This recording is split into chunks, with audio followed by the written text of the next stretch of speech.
Hi, this is Dr. Gregory Sadler. I'm a professor of philosophy and the president and founder of an educational consulting company called Reason.io, where we put philosophy into practice. I've studied and taught philosophy for over 20 years, and I find that many people run into difficulties reading classic philosophical texts. Sometimes it's the way things are said or how the text is structured.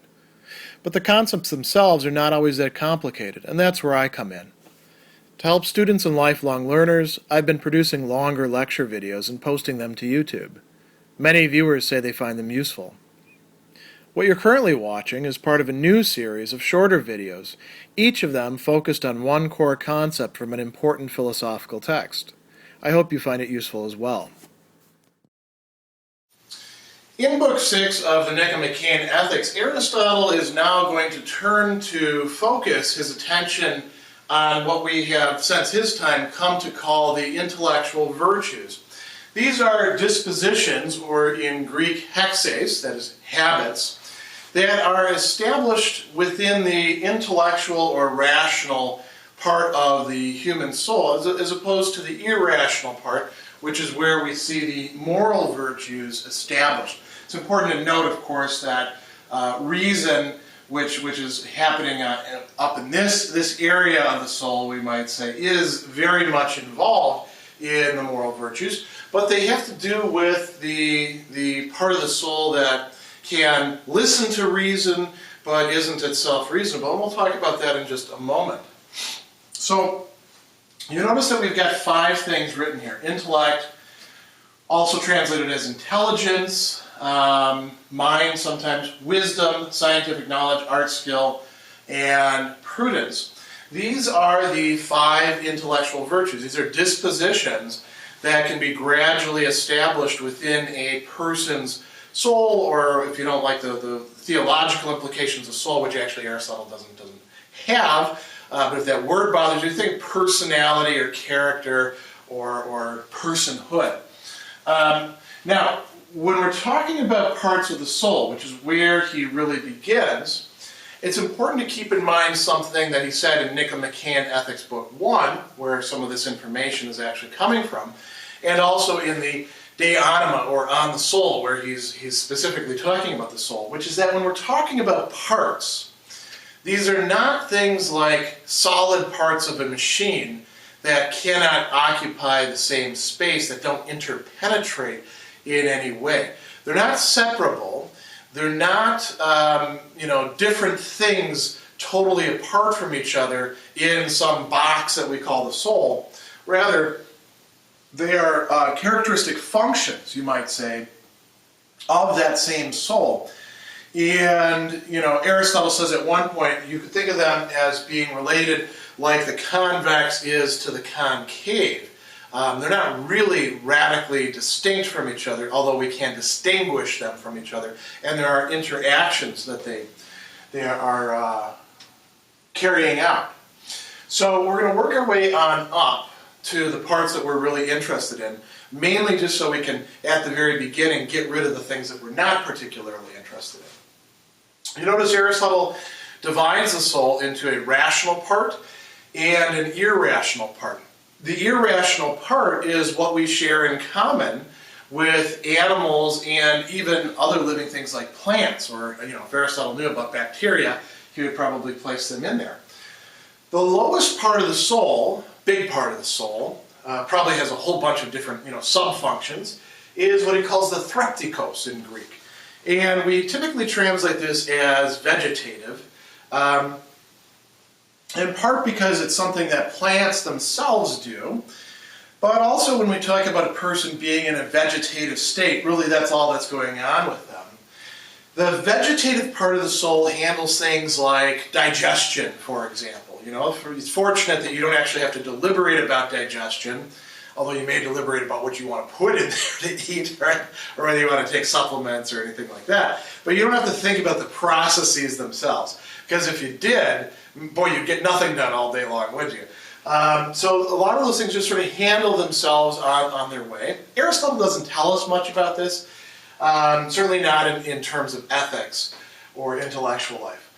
Then higher than that is the part that we share in common with animals, This is the orexicon. Orexis is the most wide-ranging term that Aristotle uses for all forms of affectivity, desire, emotion, the things that we feel, mood if you like as well. And this part, like I put here, is affective and desirous. It is amenable to reason in human beings, though not in animals, other animals, because we're animals as well. But in other animals, it's not, according to Aristotle, amenable to reason. But it's not by itself going to automatically take its marching orders from reason. It does what it does.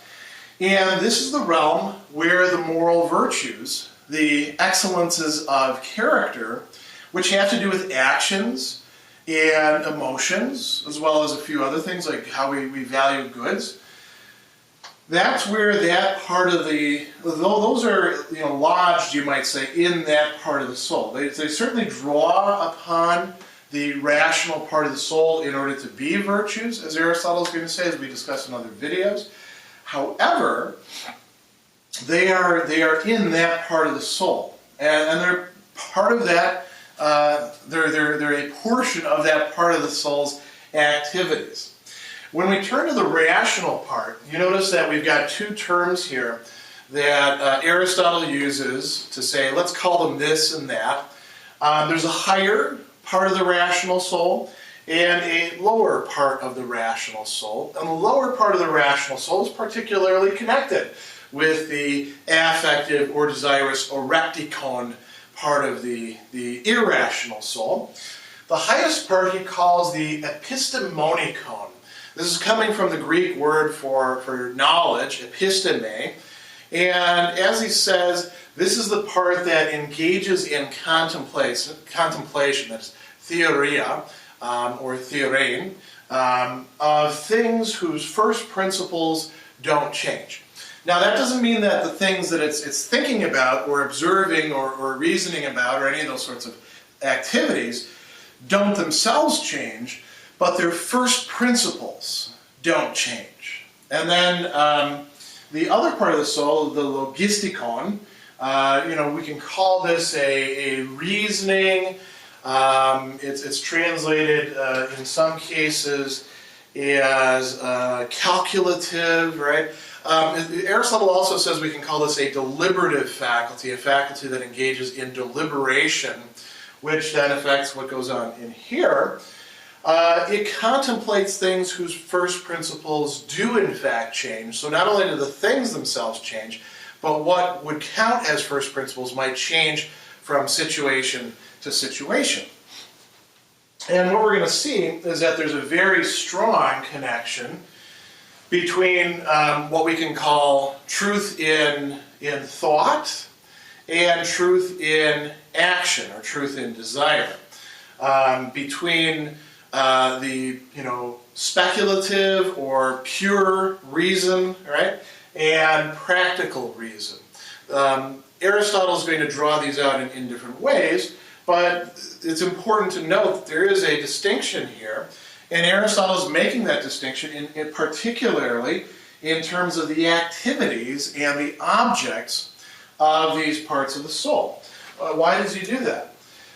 Well, he goes on and he says, here we go, on the assumption that knowledge is based on a likeness or affinity of some sort between subject and object, the parts of the soul adapted to the cognition of objects that are of different kinds must themselves differ in kind. So the parts of the soul that are engaged with knowing or reasoning or deliberating or thinking in any sort of way, part of what makes us distinctively human, are going to be conditioned by their objects. They're going to be sort of tailored to them. So here's where we make the move now from these parts of the soul to the intellectual virtues. And let's draw a dividing line right here as well. Let's actually start with the lowest part. You notice that we've got two entries in there. One is art or skill, techne, which we're going to do another video specifically about, going in further depth about that. And then there's prudence or practical wisdom, phronesis. something that in Plato sometimes is used synonymously with wisdom, sophia, but in Aristotle has a distinct meaning. Notice too that prudence has some sort of connection to the moral virtues, but is not itself one of the moral virtues, as it is for some other philosophers. It's not for Aristotle. There's instead a distinction there. So art or skill is productive. It allows us to make things, to create things, to make things happen in certain ways, to produce things where they weren't before. Prudence has to do not with poesis or production, but with action as such, and the tailoring of means to proper ends. So it's going to govern conduct. Both of these are practical in the broad sense, but this is practical and this is productive. Intellect, sometimes translated as intelligence, sometimes translated as mind, is the Greek term nous, and sometimes also dianoia as well. And intellect is going to, in some ways, straddle this field. Intellect consists in the grasp of these first principles. So first principles are arche, starting points, that we begin from when we're thinking about things, when we're reasoning, when we're inferring, right? When we're deliberating as well. Intellect is what supplies us with those. So intellect will play a major role here in the theoretical part, but it also will play a role for prudence as well. Wisdom, sophia, this is actually, Aristotle considers it to be the highest of the intellectual virtues. In some respects, the greatest or the best. It's part of what philosophers are after, and he says some philosophers actually did have this. Presumably he would include himself among them. And this is primarily oriented towards the theoretical. We're going to see in a bit that wisdom and scientific knowledge, when we turn to the video on that, are closely connected, as is intellect. Now, scientific knowledge, this is the term that we're using here to translate the Greek catch-all episteme, the word that we get epistemology from. This does mean knowledge, and when we talk about a particular branch of knowledge, we're talking about one of the sciences. So scientific knowledge about something means understanding what that thing is. It's not just a productive knowledge. Aristotle's making a strong distinction between techne and episteme here. Something that, by the way, again, Plato did not particularly observe. He kind of shifted back and forth between these. Aristotle considers scientific knowledge to be something that is concerned with this part of the intellect, so it's concerned with the things that don't change, or whose principles don't change. And, these down here are concerned with the much more malleable, practical sphere as well. So each one of these can be parsed out a little bit further, and Aristotle does that. We'll do that in other videos. And notice that with some of these, for example, techne, or art or skill, or scientific knowledge, we can also talk about types of scientific knowledge. For example, knowledge of physics, or knowledge of biology, knowledge of other things as well.